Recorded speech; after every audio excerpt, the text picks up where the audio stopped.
Today I'm going to make a calla lily. So this is it's not like a lily with many petals on. It's a lily which just has the one petal and then a little stem of pollen, I suppose. I don't really know flower things, but a bit which comes in the middle with just a single petal wrapped around the outside. So I'm going to make it out of two pieces. I don't really know how I'm going to do that yet, but hopefully I'll work it out throughout the video. To begin forging this, I'll put a little upset on the end of this bar so we have more material in the end, which we can then spread and roll up into the sort of a single petal that comes around on itself.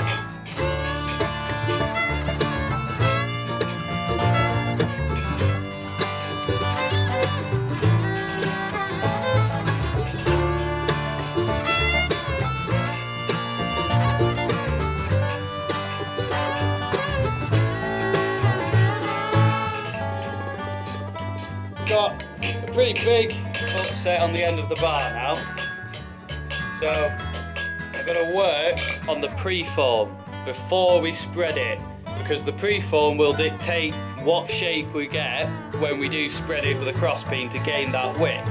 And so the lily, it sort of has a almost tear shape, half tear shape. Is that the right thing? I don't really know, but a sort of a concave point. So I need to forge a little point on the end of the bar, and then as we're spreading it, make sure, probably forging on the bick with a round-faced hammer, make sure that it is a concave, sort of a nice swoop to the point to give the lily the right shape. This wants to be quite a short and stubby point, so I'm making sure to forge in to prevent fish slips on the end, and also we have quite a short heat to prevent this section of the bar from bending.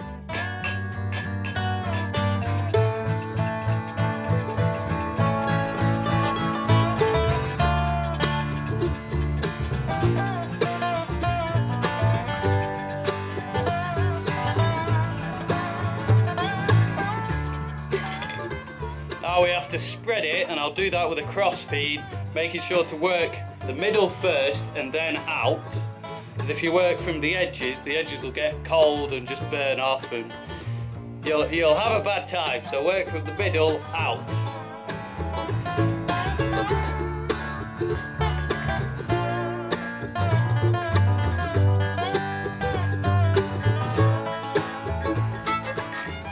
Got a bit of that shape coming now. You can see it there. We've got a bit of a swoosh in it, a bit of a concavity. I don't really know if that's the right word, but that's the word I'm using. Take another heat.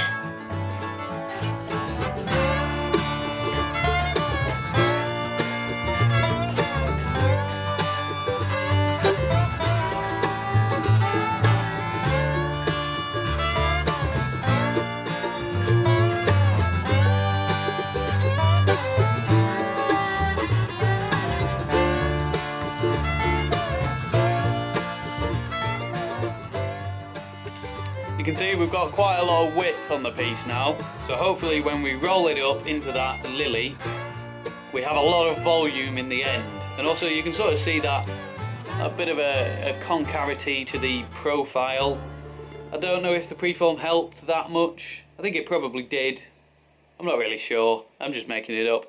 I think before I roll it into the actual lily, I'm going to make the bit which goes in the middle. And so when we roll it up, I'll slide this in, and hopefully we can sort of trap it in there. And I was thinking, you know, the best way to do it would be to forge weld this on, but because this is so thin, like this is ridiculously thin, I don't think trying to forge weld that on there without burning that off, without melting that, is going to be very, very hard. So I think I'm going to see if we can just have it holding on in place by trapping it in the actual sort of the socket of the rolled up material rather than welding it on. but we'll see if that's actually going to work or not. If it doesn't, I might have to think of something else and forge weld it on. I don't know. I'll forge the middle piece to shape first so I can slide that in and then roll up the petal of the lily. So this wants a really steep taper on it. It's not even a taper really, it's just a rounded end. Unfortunately, this is my only piece of 6mm round, and so really I would like something with a bit of a longer handle to not burn my fingers, but this will do. Just literally rounding the end over into a dome.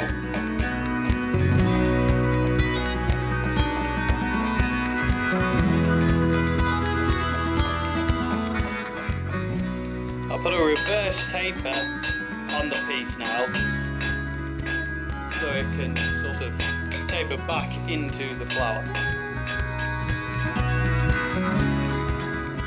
Actually, what I'll do is I'll create a reverse taper to a point, a reverse taper to sort of like here, and then it can come back out again.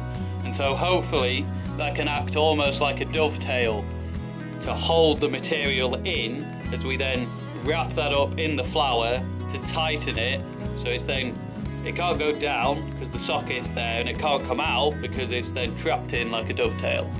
This piece is all done, and you can see the reverse taper, and then it gets slightly wider here, so hopefully we can get a dovetail joint type of a thing as we roll this up, although I've no idea how this is going to work really.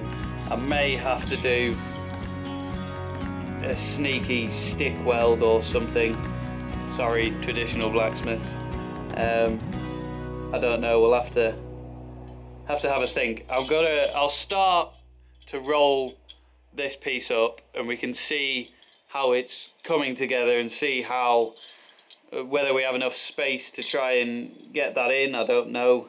I'll have a think.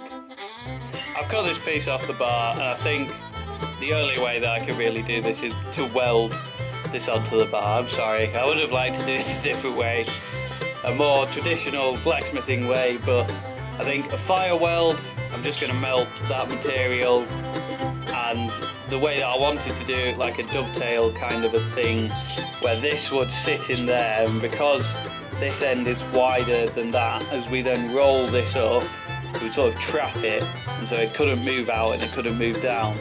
But I think to make that look neat is just going to be impossible, and even to get it to work might be quite hard. So I'm going to stick weld it on. I'm sorry, traditional blacksmiths, but let's do it. The central piece is all welded on. It's time to roll the petals of the lily up and give it all a bit more shape and a bit more form. I'm just going to go over that welded section at a forge welding heat, so I am going to try and do a little forge weld.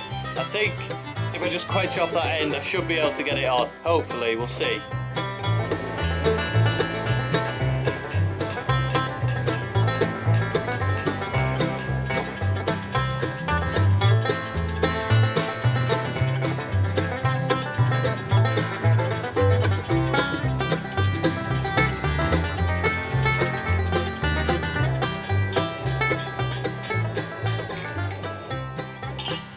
Well, this video has just been full of contradictions because I didn't think that was going to work, and yet it did, and so that's good. You can tell that I'm just making it up as I'm going along.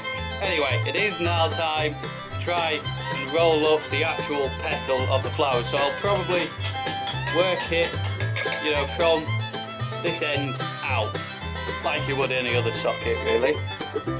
Start this off in the step. Try and bring it around nice and evenly.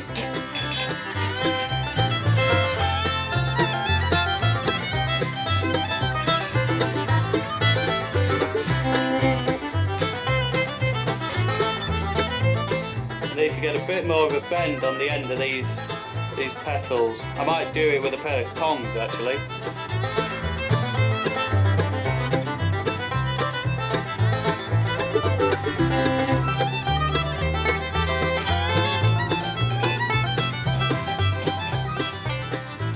start from the very end of the horn and just roll these outside edges over, just so they're sort of coming out of the flower.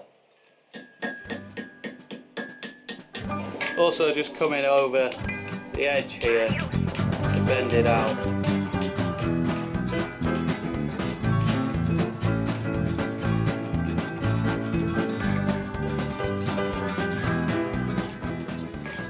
So I finished it up.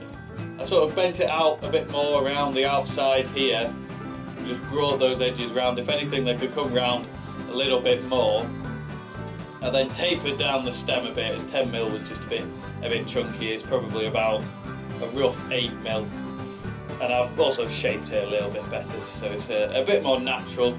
I've seen lots of other people do these on the internet and social media, whatever, and there's several different ways to do them, several different sort of styles and effects you can create with them, but they're pretty cool to make, really. It's amazing that just from 10mm you can get all that width if you just spread it with a cross bead. You can get all that width and then wrap it up and bend it out. It is quite hard to bend the edges out neatly, as it really doesn't want to bend, and flare out at the end of the flower. Anyway, thanks for watching the video. I enjoyed making this, and I'll see you soon.